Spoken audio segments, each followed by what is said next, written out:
Evo, sva na vrhu Krvavke, to je par 100 metrov pred Golico, tlele nekje.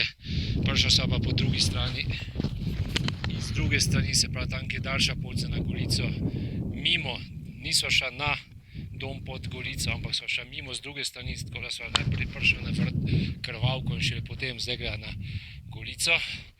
Ura pa pol, dosti lahke poti, ampak zoprne, ker je začetek potem po Makadamu.